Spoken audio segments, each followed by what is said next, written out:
জিন্দাবাদ। মমতা ব্যানার্জি শিক্ষা দিল, বাঁচতে গেলে লড়তে হবে। বন্দে মাতরম। কেন সেইটা আমরা ভুলছি না, ভুলবো না। 21শে জুলাই আর একটা শহীদ তর্পণের দিন। 21শে মানেই এক নতুন ভোর এবং নতুন স্বপ্ন বুনন ও অদম্য লড়াইকে উজ্জীবিত করার দিন।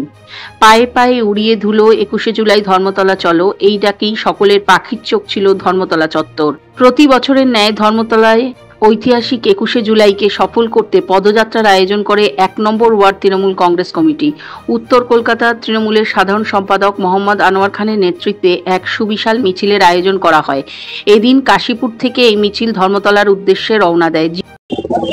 দেখুন, এটা এই 21 জুলাই যারা প্রাণ দিয়েছিলেন তারা কিন্তু সাধারণ মানুষ ছিলেন। মমতা ব্যানার্জিকে ভালোবাসতেন, মমতা ব্যানার্জির জন্য মহাকরণ অভিযান যোগ দিয়েছিলেন।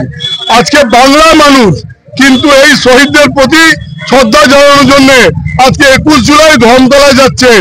আমরা সবাই আপনারা দেখতে পাচ্ছেন যেমন মহিলারা কিভাবে গাড়ি করে আসছেন। আজকে আমরা প্রত্যেকটা মানুষ, আমরা মানুষকে আহ্বান করেছি, সাধারণ মানুষকে আহ্বান করেছি, বাংলা বাঁচাতে হবে, বাঙালিকে বাঁচাতে হবে, বাংলা ভাষাকে বাঁচাতে হবে। তার জন্য আজকে আমরা 21 জুলাই ধর্মতলায় যাচ্ছি শহীদদের শ্রদ্ধা জানানোর জন্য।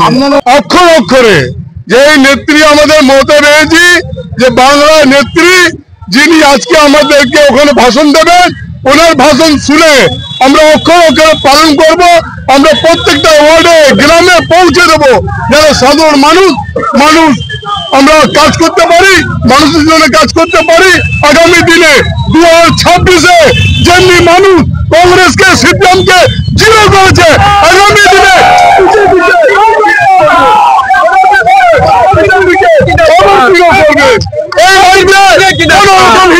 চাই না। এটা নেতাজির বাংলা, এইটা হচ্ছে হাজরা বাংলা, এটা নজর বাংলা।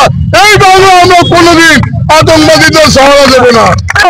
নতুন চমক হচ্ছে আমার কর্মী, নতুন চমক হচ্ছে আমাদের বাংলার মানুষ।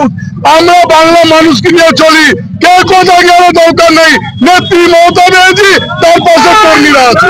দেখুন, এই দিনটা আমাদের কাছে ভীষণ ভীষণ তাৎপর্যপূর্ণ।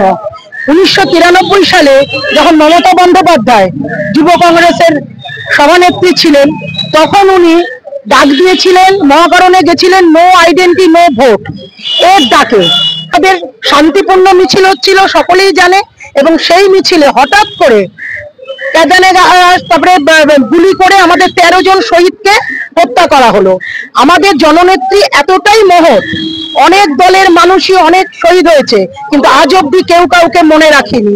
কিন্তু মমতা বন্দ্যোপাধ্যায় আজকে 33 বছর হতে চললো, প্রত্যেকটা বছর এই 21শে জুলাই তাদের শহীদ তর্পণে আমরা দলে দলে দলভেদ নির্বিশেষে আমরা মমতা ব্যানার্জির ডাকে ধর্মতলায় যাই এবং দিদি আমাদের আগামী বছরে নির্দেশ দেয় যে আমরা কিভাবে চলবো। এবং প্রতিটি শহীদ পরিবারকে আজও তিনি সম্মান দিয়ে আসছেন। প্রতিটি শহীদ পরিবারকে তিনি তাদের পরিবারের কাউকে মাকে, কাউর স্ত্রীকে, কাউর ভাইকে, কাউর বোনকে চাকরি দিয়েছেন, যথাযথভাবে তিনি হেল্প করেছেন, আজও করে আসছেন তিনি।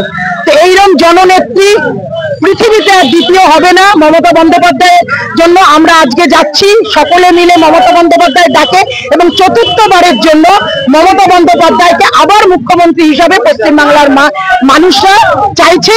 সেই ঘরের মেয়ে, আমরা আবার ঘরের মেয়েকেই চাইছি।